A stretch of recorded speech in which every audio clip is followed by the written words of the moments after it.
아멘. 은혜는 사모하는 만큼 받는 겁니다. 오늘도 사모할 때 많은 은혜가 여러분들 심령을 감싸는 귀한 시간 되기를 간절히 소망합니다.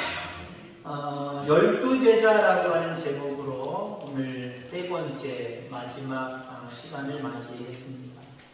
지난 2시간 동안 주님이 12제자를 왜 부르셨으며 무슨 일을, 무슨 사명을 맡기시려고 하셨는가 라고 하는 부분으로 살펴봤고요. 오늘 마지막 말씀으로 그래서 제자들은 어떻게 살았는가, 어떻게 그 일들을 감당해 갔는가 라고 하는 그런 부분을 함께 나누고자 합니다. 내가 너희들과 함께 하기 위해서, 그리고 나아가서 귀신을 내어 쫓고 복음을 증거하기 위해서 너희를 세웠다. 한마디로 너희들은 그런 사명이 있는 사람들이다. 이 사명에 이제 깨어 있었던 제자들이 나가서 이제 하나님이 원하시는, 주님이 원하시는 그 일들을 감당합니다. 잘 돼야 되겠죠? 그죠? 잘 돼야 되겠죠? 근데 세상은 그렇지 않아요. 제자들도 마찬가지입니다. 우리는 그래서 부르셨구나. 나는 하나님 나라의 대표 선수구나. 나에게는 복음을 증거할 사명이 있고 그 복음을 증거함에 있어서 하나님 내게 능력 주셔서 내가 마귀도 내어쫓는, 병도 내어쫓는 능력을 가졌구나. 한번 가서 해볼까? 잘 돼야 되는데 안 됐다라고 하는 거예요. 처음에는 실수가 많았다는 거예요. 실패가 많았다는 겁니다. 그때 우리는 어떻습니까? 보통 우리는 실수할 때, 실패할 때 에이, 나는 안 되나 봐. 나는 아직 믿음이 없나 봐. 아이, 나 같은 게 아직은 쓸모없지. 이 생각을 갖기가 쉬워요. 여러분들, 근데 이건 사탄이 우리에게 주는 시험입니다. 그거 봐, 네가 뭘 하겠어? 네가 하나님이야? 네가 예수님이야? 네가 뭘 하겠니? 주님이 너한테 그런 능력 주셨겠어? 아까워서 주셨겠냐? 그거 혼자 갖고 계시지? 너한테 준 적이 없을 거야. 그러니까 실패하지. 그러니까 실수하지. 포기해. 그게 사탄의 전략이라니까요. 근데 여러분 보세요. 제자들이 호기롭게 자기에게 주신 사명을 가지고 한번 해볼까? 실패합니다. 실수합니다. 그 실패와 실수를 바라보는 주님의 시선을 우리는 닮아가야 돼요. 배워야 됩니다. 주님이 제자들이 가서 복음을 증거하고 여러 가지 사역들을 감당할 때 실패합니다. 에이, 바보 같은 것들아. 내가 너희들 선택한 게 후회스럽다. 야, 때려쳐. 가! 필요 없어. 내치셨습니까? 그렇지 않았다는 것. 실수, 실패를 바라보시는 주님의 시선, 주님의 관점. 이 부분에 대해서 먼저 생각해 보고자 합니다. 베드로 보세요. 베드로의 가장 큰 실패, 실수는 뭡니까? 예수님을 나는 모릅니다. 부인한, 3번이나 부인한. 예수님이 미리 알려주셨음에도 불구하고, 그럼에도 불구하고 3번 딱 예수님의 말씀대로 부인했던 이 사건. 그때 예수님이 거 봐라. 내가 미리 예언했지? 너 나를 3번, 닭이 울기 전에 3번 나를 부인한다 그랬지? 거 봐라. 너는 쓸모없어 이제. 너는 더 이상 내가 지게 하지 않아. 가, 세상으로 가. 내치셨습니까? 아니요. 12제자로 있는 동안에도 수제자였지만 아마 12제자 중에, 다른 사도 빼고 12제자 중에 하나님 앞에 가장 귀하게, 중하게 쓰임받은 사람 중에 하나가 베드로입니다. 내치시지 않았다는 거예요. 베드로는 그것만입니까? 여러 가지 실수를 범합니다. 가이사라 빌립보에서 주님은 많은 고난을 받고 죽임을 당하고 제3일에 살아나야 되리라 라고 예언을 하십니다. 자기 자신 앞으로의 일에 대해서 예언하십니다. 그때 베드로가 뭐라고 얘기합니까? 결코 죽게 그 일이 일어나지 않을 겁니다. 근데 그 일이 일어나는 것이 하나님의 뜻이었거든요. 하나님의 섭리였거든요. 하나님의 일들이 이루어지는 건데 이걸 깨닫지 못하고 육신적으로 나 하나님, 주님 제일 사랑하니까 주님한테 그런 일 없도록 내가 지킬 거예요. 어쩌면 충성을 맹세하는 것처럼 보이지만 주님의 관점으로 바라보면 주님의 뜻, 하나님의 뜻을 전혀 깨닫지 못하는 어리석은 실패의 모습을 보여주고 있습니다. 그것뿐만인가요? 변화산에서 베드로를 데리고 가셨는데 변화산에서 변화된 예수님의 모습과 조상들의 모습을 바라보면서 여기가 도싸우니 여기다가 초막 셋을 짓고 세상으로 내려가지 말고 여기서 사는 걸 짓겠습니다. 이것도 실험입니다. 그에게는 세상 사람들에게 내려가서 본 현상과 여러 가지 하나님 주신 모든 사명과 능력을 가지고 복음으로 그들을 그리스도께로 인도할 사명이 있는데 지금 너무나도 엄청난 광경, 세상에서 바라볼 수 없는 어떤 현실을 자기의 눈으로 바라봤다는 거예요. 여기서 주님과 조상들과 함께 사는 것이 나는 좋다! 안주하는 모습을 보이지요. 그럴 때마다 예수님이 넌 내 제자답지가 못해. 너무 실수가 많아. 너는 늘 실패가 너무 많아. 사용할 수 없어. 이렇게 말씀하셨다고 한다면, 이렇게 대우하셨다고 한다면 오늘날의 베드로는 있을 수 없다라고 하는 거지요. 자, 우리도 마찬가지입니다.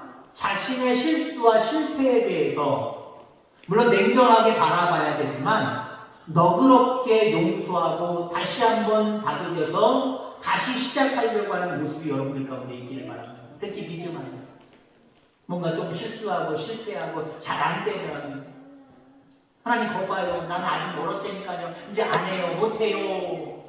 안 해요. 못해요. 신앙으로 갈 수가 있어요.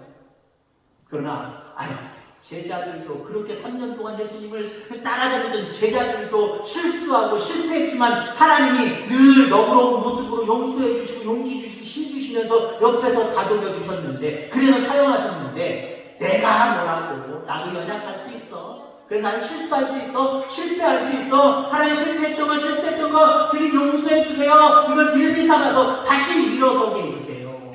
자기 자신에게 그런 관점으로 자기 자신을 바라봐야 돼요. 거봐이나 네가 뭘 할 줄 알아. 그런 관점이 아니라. 그리고 상대방을 바라볼 때도 마찬가지. 저게 무슨 목사라고, 저게 무슨 장로라고, 저게 무슨 권사라고, 저게 무슨 집사라고, 저게 무슨 믿는 사람이라고. 세상 사람들은 그렇게 바라볼 수 있어요. 근데 우리는요, 같은 믿음의 식구들을 바라볼 때 연약할 수 있어. 그래서 실수할 수도 있고 실패할 수도 있어. 그럼 하나님이 저 영혼을 얼마나 귀하게 사용하실지 나는 몰라. 분명히 크게 사용하실 거야. 그때를 위해서 내가 눈 감아줘야지. 모른 척 해줘야지. 내가 기도해줘야지. 그런 관점이라고 한다면 얼마나 좋겠습니까? 실패를 통해서 배우고 실패를 통해서 많은 영혼들을 품을 수 있는 저와 여러분들 다 되어지기를 주의 이름으로 축원합니다. 이렇게 제자들은 호기롭게 해보자 했는데 실패하고 실수했지만 성령을 받았다는 거예요. 그게 중요한 겁니다. 우리는 모두 다 실패할 수 있어요. 실수할 수 있어요. 중요한 것은요, 그 모습이 우리의 전부가 아니라는 거예요. 성령의 충만함을 받아서 변화된 모습이 진짜 우리의 모습이다라는 거지. 이를 위해서 실패하고 실수하더라도 날마다 기도의 자리에 있는 저와 여러분들 되셔서 마침내 제자들처럼 성령의 충만함을 받는 저와 여러분들 다 되기를 주의 이름으로 축원합니다. 주님이 부활하신 지 50일째 되는 날, 그리고 승천하신 지 10일째 되는 날, 성령님의 강림을 믿고 기다렸던 많은 무리들이 성령의 충만함을 받았어요. 성령의 충만함을 받고 담대하게 소리 높여 외치기 시작합니다. 성령장이라고 하는 사도행전, 그 중에서도 가장 강력한 성령장의 중심이라고 하는 사도행전 2장 14절 21절의 말씀을 보면요, 유대인들과 예루살렘에 사는 모든 사람들아, 이 일을 너희로 알게 할 것이니 내 말에 귀를 기울이라. 이거 누가 말하는 거예요? 제자들이 말하는 거예요. 성령의 충만함을 받은 사도들이 얘기하는 거예요. 그동안 어떻게 했었는데? 입 자꾸 닫고 모르게 숨어 있었습니다. 잠잠하게 자기들끼리 조용하게 찬송하고 조용하게 얘기 드렸단 말이에요. 근데 성령의 충만함을 받고 음지에서 아무도 없는, 안 보는 그곳에서 튀어나와서 가장 예수님을 반대하고 예수님을 십자가에 몰아넣었던 그 무리들을 향하여서 소리 지르기 시작합니다. 담대하게 외치기 시작을 합니다. 이 일을 너희로 알게 할 것이니. 이 일이 뭐예요? 예수님이 우리를 위해 십자가 지신 일, 그래서 다시 부활하신 일, 그리고 우리에게 성령을 주셔서 우리에게 성령 충만하게 하신 모든 일들을 우리가 알게 하는 일. 알게 하려면 어떻게 합니까? 숨어있으면 안 되잖아요. 나와서 활동해야 되잖아요. 그렇게 활동하면 어떤 것들이 기다리는데? 매가 기다리고 죽음이 기다리고 그런 상황임에도 불구하고 그들은 나와서 소리 질렀다는 거예요. 소리 질러서 예수 그리스도의 복음을 전했다라고 하는 겁니다. 자, 그러자 제사장과 바리새인들과 사두개인 무리들이 모두 나서서 제자들에게 복음을 전파하지 마라. 예수님의 옛자도 얘기하지 마라. 한마디로 위협하고 경고하는 그런 모습들을 보게 됩니다. 전에는 그 경고와 위협을 대단히 무섭게 여기고 또 숨었어요. 근데 성령의 충만함을 받은 이 제자들은요, 숨지 않았어요. 하나님 앞에서 너희의 말을 듣는 것이 하나님의 말씀을 듣는 것보다 옳은가 판단하라. 우리는 보고 들은 것을 말하지 아니할 수 없도다. 사도행전 4장 19절 이후에 이렇게 선언하는 모습을 보게 됩니다. 우리가 보고 들은 걸 어떻게 얘기하지 않을 수 있느냐? 우리는 보고 들은 것을 담대하게 얘기할 뿐이다. 라고 말하고 있다는 거죠. 여러분들, 복음은요, 어떤 걸 전하는 거예요? 내가 보고, 내가 들은 것, 내가 느낀 것, 이걸 전하는 거예요. 그러기 위해서 여러분, 우리는 성령의 충만함을 받고 그 성령의 충만함 속에 나타난 많은 기적과 표적을 경험해야 될 줄 분명히 있습니다. 뭔가 느끼고 보고 들은 게 있어야 전해야 될 거 아니에요. 그래서 우리의 관건은요, 성령의 충만함을 입는 거예요.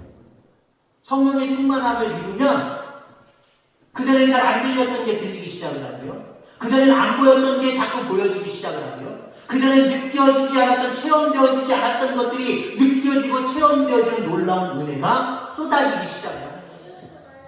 그래서 성령의 충만함의 단계를 뛰어넘을 때 은혜 충만한 겁니다. 사명이 충만해지는 거예요.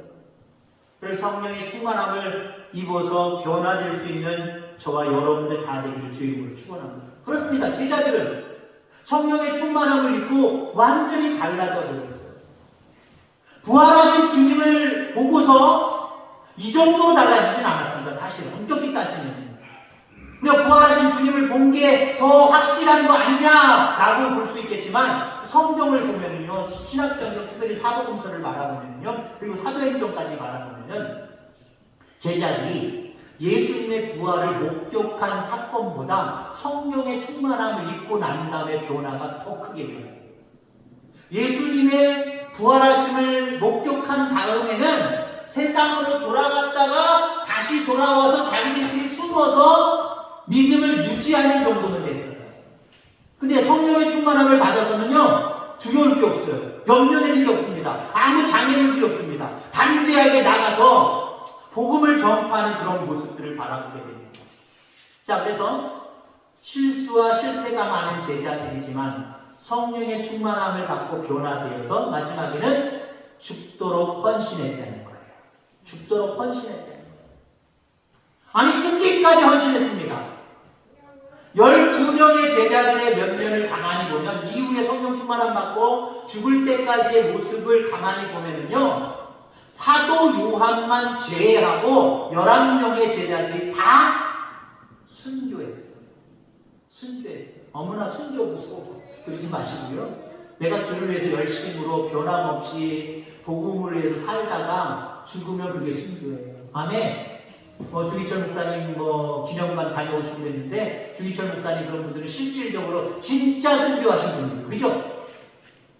일제시대 때 정말 복음을 끝까지 변질 없이 믿고 섬기다가 그렇게 복음을 증거하다가 돌아가신 분들이고, 우리 장로님 말씀하신 것처럼 어떤 교회는 한 교회 모든 교인들이 한꺼번에 순교한 경우들도 있어요. 왜? 예수 믿는 사람들 동네에서 다 잡아서 교회 안에 놓고 다 막아버렸거든요. 못질에서 막아버렸거든요. 그리고 거기다 기름 붓고 불 질러버렸으니 모든 교인들이 한 시간 한 날에 그냥 다 순교한 겁니다. 그게 진짜 물론 순교입니다만은, 여러분 요즘에는 넓은 의미의 목회, 넓은 의미의 어떤 순교. 옛날에 저 같은 경우는요, 하나님 이건 내 아들 아닙니다, 하나님의 아들입니다, 소원해서 주의 종의 길을 걸어가도록 소원하면 무조건 목사였어요. 무조건 목사. 목사 안 되면 하나님 치신다, 그렇게 얘기했어요. 옛날에는. 근데 요즘엔 하나님 이 아들은 이 딸은 하나님의 딸입니다. 하나님의 아들입니다. 바치면 무조건 목회해야 돼? 요즘은 그렇지 않더라고요. 여러 가지 모습 속에 하나님의 자녀답게 제자답게 사는 방법들과 모양들이 너무 다양하기 때문에 그 속에서 자연스럽게 주님을 드러내는 삶을 산다고 한다면 그도 하나님 앞에서 제사장들이 되는 거잖아요. 그래서 넓은 의미로 요즘은 많이 해석을 하거든요. 순교. 앞으로 우리나라가 우리들이 순교할 일은 없을 것 같습니다. 왜? 여러분들이 해외 열악한 곳에 가서 복음을 증거하는 것도 아니고 이 나라 이 민족이 안 믿는 어떤 세력들로 인해서 지배를 당할 것도 아니기 때문에 여러분들 죽을 때까지 갔을 때 정말 순교할 일은 거의 없을 것 같아요. 그러나 조금도 변함없이 주님 사랑하고 주님께 받은 그 사명을 온전히 죽을 때까지 생명 있는 동안 복음을 증거하다가 주님 오라고 하실 때에 잠자듯이 조용히 가면 그것도 순교거든요. 그것도 순교거든요. 12명의 제자 중에 11명 이들이 다 순교했습니다. 베드로 우리 너무 잘 아는 인물입니다만은 많은 지역을 다니면서 전도하였고요. 신약 성경에 2편이나 성경을 기록했고요. 예수님이 십자가에 이렇게 달려 돌아가셨는데 나는 거꾸로 십자가를 지겠다. 거꾸로 십자가 지고 죽은 사람이 순교한 사람이 베드로입니다. 그 다음에 안드레 같은 경우는요. X자 십자가를 지고 순교했답니다. X자 순교. 플러스 이 위아래 수평 수직이 아니라 이렇게 된 거 있잖아요. 이런 모습으로 순교했다는 거예요. 야고보는 사도들 중에서 최초로 죽임을 당한 첫 번째 순교자고요. 도마도 성전 꼭대기에서 떨어뜨림을 당하여서 결국 창에 찔려 순교했다는 거예요. 그 밖에 많은 제자들이 있습니다만 어찌됐든 간에 사도 요한 한 사람만 제외하고 우리가 보통 생각하는 그 순교의 길을 걸어가기까지 죽도록 충성했다고 하는 거죠. 여러분 믿는 자들에게 구할 것은 충성입니다. 믿는 자들에게 우리 주님이 요구하시는 요구사항은 단 한 가지 충성입니다. 그 충성의 일꾼들 되기를 주의 이름으로 축원합니다. 지금 그렇게 실수가 많고 실패하면서 그럼에도 불구하고 성령의 충만함을 받아서 주의 일에 죽도록 충성한 제자들은 이 땅에 한 사람도 존재하지 않습니다. 그러나 누가 존재합니까? 오늘 이 시대 속에서 12명의 제자처럼 선택을 받고 부름을 받은 우리들은 여전히 존재하잖아요. 여러분이 이제 제자입니다.